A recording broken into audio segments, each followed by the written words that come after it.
Sebelum melanjutkan, jangan lupa subscribe dulu, terima kasih. Bab 239, seorang pria lajang dan seorang wanita lajang.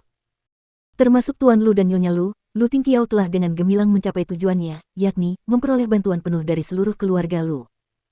Di dalam mobil, melihat Lu Tingqiao mengucapkan selamat tinggal kepada orang tuanya dan harta kecil lalu berjalan kembali ke arahnya, Ningxi buru-buru duduk dan berpura-pura tidak mendengar apapun. Dalam perjalanan pulang, Lu Tingqiao tiba-tiba bertanya, "Apa yang kamu lakukan hari ini?" Hari ini. Mendengar pertanyaan ini, Ningxi menatap kosong.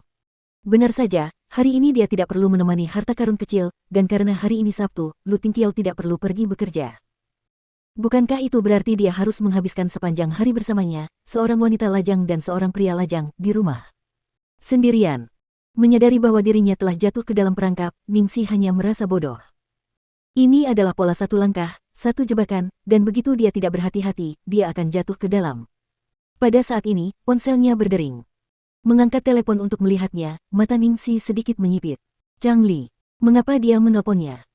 Ningxi mengangkat telepon itu, dan berkata dengan nada terkejut, "Yo, manajer besar Chang, yang selalu begitu sibuk dengan pekerjaan, benar-benar punya waktu untuk meneleponku secara pribadi." Mendengar kata-kata, selalu sibuk dengan pekerjaan, Chang Li merasa begitu benci hingga ia hampir menggigit gusinya. Sebelumnya, saat karir Ning Xueluo sedang berkembang pesat, dia tentu saja sangat sibuk berlarian setiap hari, seolah-olah kakinya tidak sempat menyentuh tanah. Namun setelah kejadian itu, jumlah dukungan, serta kesempatan bermain film dan TV untuk Ning Xueluo semuanya menurun drastis. Tidak hanya itu, banyak perusahaan yang telah menandatangani kesepakatan dukungan dengannya sebelumnya kini menuntut kompensasi, dan Starlight juga meminta Ning Xueluo untuk tidak menonjolkan diri selama periode ini hingga kejadian itu berlalu. Selain Ning Xueluo, dia tidak mempunyai artis sukses lain di bawahnya, yang berarti dia harus hidup di udara selama setengah tahun ke depan. Chang Li berkata dengan kesal, "Aku menelepon untuk memberitahumu agar segera pindah. Kamu sudah mengkhianati perusahaan dan memutuskan hubungan, apakah kamu pikir kamu masih bisa menempati apartemen perusahaan? Di daerah itu, kita bisa menyewakannya dengan harga lebih dari 1.000 yuan per bulan.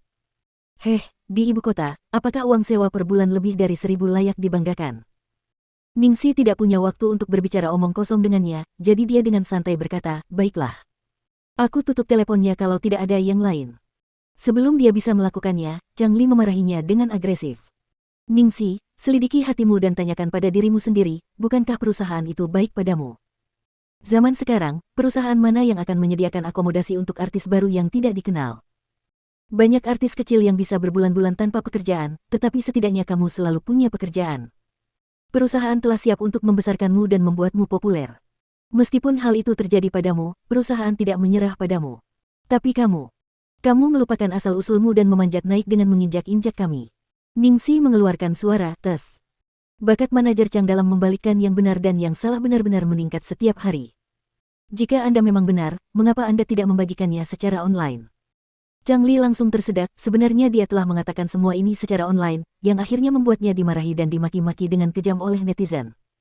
Tidak mau mengakui kekalahan, Chang Li mendengus dan mencibir. Ada banyak nama besar di Glory World Entertainment, dan persaingan di sana lebih ketat daripada di Starlight. Apa kau pikir begitu kau melompat, kau akan mendapat kesempatan untuk bersinar? Sungguh konyol. Kau hanya bidak catur yang digunakan perusahaan untuk menyerang Starlight. Apa kau benar-benar berpikir bahwa Glory World sangat menghargaimu? Kalau sudah waktunya, jangan datang menangis dan memohon padaku." Setelah berkata demikian, dia menutup telepon dengan suara keras. Ningxi mengangkat bahu dan menatap Lu Tingqiao di sampingnya. "Sekarang aku punya sesuatu untuk dilakukan hari ini." "Apa?" "Chang Li baru saja menelepon untuk memberitahu saya bahwa mereka akan mengambil kembali apartemen yang telah diatur Starlight untuk saya. Barang-barang saya masih ada di sana. Jadi, saya harus pindah."